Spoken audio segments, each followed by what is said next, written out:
Hello all, welcome to Monica's channel. ఈ video ఏంటంటే charcoal soap మనం ఇంట్లోనే ఎలా ప్రిపేర్ చేయాలో చూపిస్తున్నాను.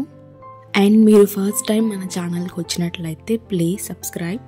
ఈ soap oily acne prone skin వాళ్ళకి అండ్ కాంబినేషన్ స్కిన్ వాళ్ళకి చాలా బాగా సెట్ అవుతుంది. బట్ ఎక్స్ట్రీమ్లీ డ్రై స్కిన్ వాళ్ళకైతే సెట్ అవ్వదు. ఆయిలీ స్కిన్ వాళ్ళకి ఇది స్కిన్ పైన ఉన్న ఎక్సెస్ ఆయిల్ని అబ్జార్బ్ చేసుకుంటుంది అండ్ యాక్నేని కూడా రెడ్యూస్ చేస్తుంది. డీప్ క్లెన్సింగ్ అండ్ ఎక్స్ఫోలియేటర్ లాగా కూడా యూజ్ అవుతుంది. సో లేట్ చేయకుండా వీడియో అయితే స్టార్ట్ చేసేద్దాము. 500 గ్రామ్స్ సోప్ బేస్ తీసుకుంటున్నాను. ఈ సోప్ బేస్ మనకి ఆన్లైన్లో అవైలబుల్గా ఉంటుంది.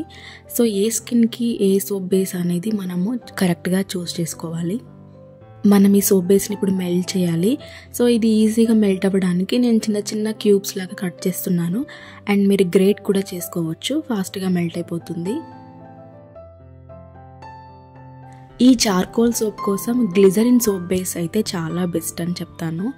చాలా ట్రాన్స్పరెంట్గా, లైట్ వెయిట్గా, ఎలాంటి ఆయిల్స్ బటర్స్ ఏం లేకుండా ప్లెయిన్గా ఉంటుంది కాబట్టి ఆయిలీ యాక్నే ప్రోన్ స్కిన్కి ఏం ప్రాబ్లం అవ్వదు. క్వాంటిటీ అనేది అది మన ఇష్టం. నేనైతే 500 గ్రామ్స్ తీసుకుంటున్నాను. దీంతో నాకు 4 సోప్స్ అవుతాయన్నమాట. 250 గ్రామ్స్, 80 గ్రామ్స్ ఇలా కూడా మనం సోప్ బేస్ క్వాంటిటీ తీసుకొని అందులో మనం యాడ్ చేయాల్సిన అదర్ ఇంగ్రీడియంట్స్ ఉంటాయి కదా, వాటి క్వాంటిటీని తగ్గించి యూజ్ చేసుకోవచ్చు. నెక్స్ట్ నేను చార్కోల్ తీసుకున్నాను.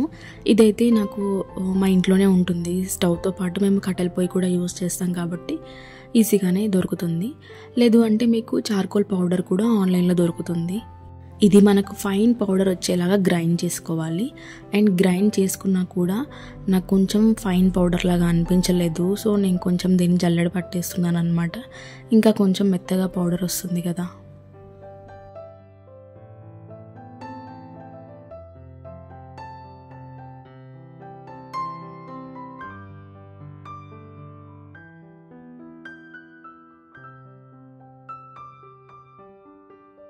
ఫైవ్ 500 గ్రామ్స్ సోప్ బేస్ తీసుకున్నాను కాబట్టి నేను చార్కోల్ పౌడర్ని 4 టేబుల్ స్పూన్స్ అయితే తీసుకుంటున్నాను క్వాంటిటీ.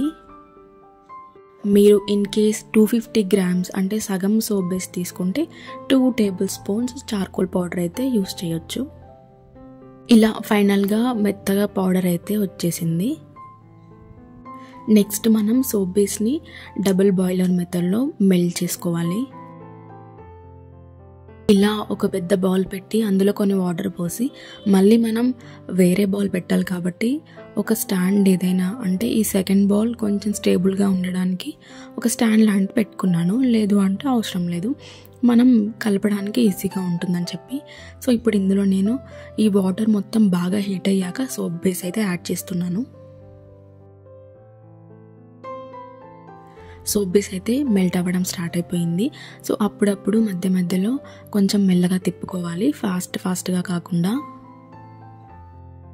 నెక్స్ట్ ఇందులో 4 table spoons charcoal powder add చేస్తున్నాను.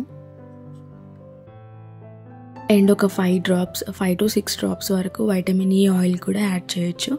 మీరు కావాలంటే ఎసెన్షియల్ ఆయిల్స్ ఉంటాయి, లావెండర్, రోజ్ ఇలా ఎసెన్షియల్ ఆయిల్స్ ఉంటాయి మంచి స్మెల్ కోసం, మీరు అవి కూడా యూజ్ చేయొచ్చు. నెక్స్ట్ మనము సోప్ బేస్ని స్టవ్ పై నుండి దింపకుండానే ఇలా సోప్ మోల్డ్ కానీ ఏమైనా చిన్న చిన్న బాక్సెస్ కానీ ఇలాంటివి ఉంటే మనం సెట్ చేసుకోవాలి. సోప్ బేస్ని ముందే దించేసి ఇదంతా సెట్ చేస్తే ఆ సోప్ బేస్ అనేది మనకి హార్డ్గా అయిపోతుంది. సో ఇప్పుడు మెల్ట్ అయిన సోప్ బేస్ని నేను ఇలా మోల్డ్లో వేసుకుంటున్నాను. లేదు అంటే మనం ఇంట్లో ఉండే చిన్న చిన్న బౌల్స్ ఉంటాయి కదా, వాటి కూడా మనము కొంచెం ఆయిల్ కానీ వ్యాస్లిన్ కానీ అప్లై చేసి ఇలా సోప్ బేస్ అనేది వేసుకోవచ్చు. సో మనం తీసేటప్పుడు ఈజీగా వస్తుంది. ఒక 3 to 4 అవర్స్ ఇలా సైడ్కి పెట్టేసుకొని తర్వాత మనం అన్మోల్డ్ చేసుకోవచ్చు. చాలా ఈజీగా వచ్చేస్తుంది. వీటిని మనం స్టోర్ చేయాలంటే నార్మల్గా రూమ్ టెంపరేచర్లో కూడా పెట్టవచ్చు. ఎందుకంటే ఎలాంటి లిక్విడ్స్ యూజ్ చేయలేదు, ఓన్లీ పౌడర్స్ మాత్రమే యూజ్ చేసాం కాబట్టి వీటి షెల్ఫ్ లైఫ్ అనేది చాలా ఎక్కువ డేస్ ఉంటుంది.